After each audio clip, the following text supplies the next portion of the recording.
everyone, welcome to another Zwift race analysis video. Before we get started with the video, I want to ask you all to please leave a like, subscribe, and without further ado, let's get started with the video. This race was the TFC Mad Monday US series that I just joined earlier this morning, and I was racing in the B+ category, so the ranks on Zwift Power were extremely good, and if I were to win this race, which I did, I got an extremely good gain on Zwift Power.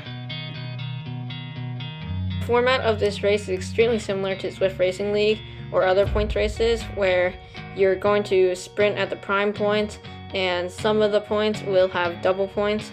And here you can see me sprinting right now because we are going for a prime segment.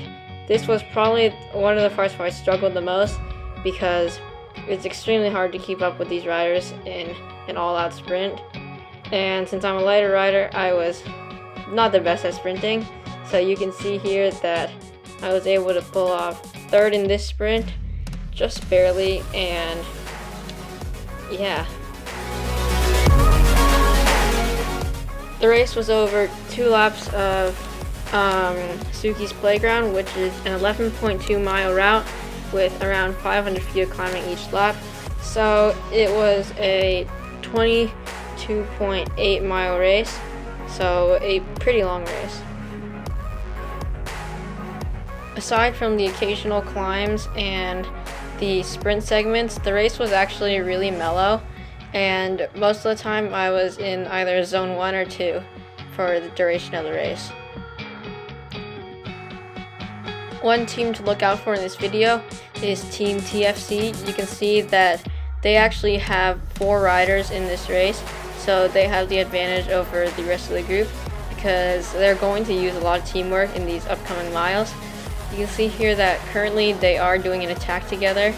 You can see here that S Tactics and E Rob are off the front, and I am now chasing them to make sure that they don't get too big of a lead. Something that I noticed, and you will likely notice too, is that as soon as the TFC riders get caught, another rider goes off the front and keeps the pressure on the rest of the field and keeps the pace extremely fast.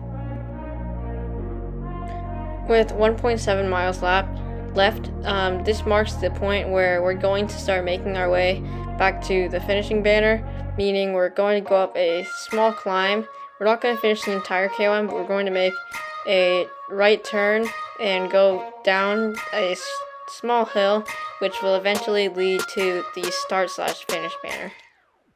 So you can see here that M. Hersey and Eric John, EJ, both from TFC.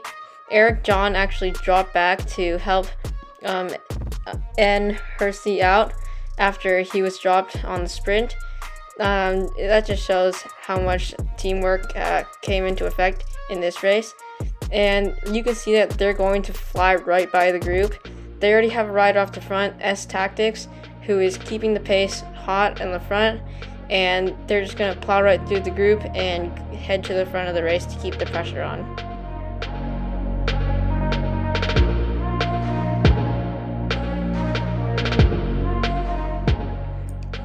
After this attack, the group quickly spread apart, and I was left towards the back of the group, so I started to make my way towards the front. S Tactics was getting a pretty big gap. You can see here on the mini map that he is gaining a lead, and no one is really bothering to chase, so I know that I'm probably going to have to chase once we get to the top, once we get to the steeper section of this part. So here's when I just put the hammer down and I start grinding. You can see here that I'm doing around 7 watts per kick. The riders up front are doing 6 or 5, so I bring my power up a bit, and this is when I make my move, which will end up helping me win the race. The gap is growing to 1 second from us in the main group. I'm not sure if the group is going to pull us back yet, so I'm still being cautious. I'm ready to let off my power if the gap does begin to close, but the gap is continuing to open, and we're now up to 2 to 3 seconds on the rest of the group. You can see on the mini map that the gap is still opening up, and we're still keeping the pace hot on the breakaway here, and I'm thinking that now that this might just be enough to pull off the win. The gap is now up to 4 seconds, and this is when I knew that I was going to stick with this breakaway, and I was going to get ready to unleash a sprint at the finish to take the win.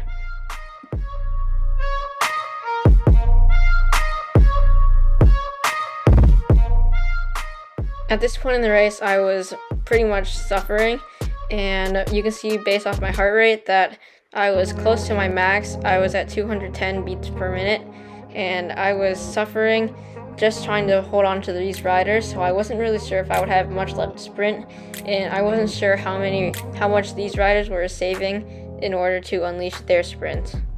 So I was just dangling off the back here, making sure I didn't get dropped, but then at the same time making sure that I was conserving energy and getting ready for my sprint.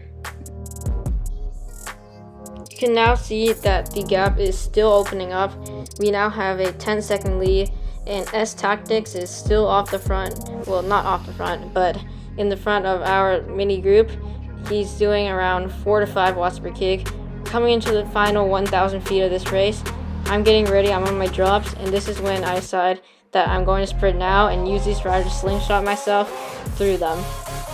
So you can see that I'm making my way through the group, and the red Peloton rider starts sprinting, but he isn't quite able to close the gap because they were doing most of the work off the front, so I ended up taking the win. In the end, I played this race pretty smart, but I probably should have taken a bit more of a pull to help out the riders a bit so that they could have a bit of a rest break. But a win is a win, and we'll wait to see what the final results are with the points, and I'll have that in the description below. Let's take a quick look at the Zwift Power results here. I ended up getting a 7.9 point gain. I won the race by 0.2 of a second, so it wasn't super close, but it was still pretty close. We ended with a 10-second gap on the rest of the riders, and I got a very good gain. I was very happy with it because it was the second best Zwift Power score that I've gotten so far, and it brought my Zwift Power score down to 167.9. If you're looking for a race series in between Zwift Racing League seasons, or just looking for a race series to give your racing schedule some structure, I would highly recommend joining this series. So far I am really enjoying it, and I'll definitely be back for next week, and let's see how I do next week. That's pretty much it for this video. Thanks for watching, and please do like and subscribe.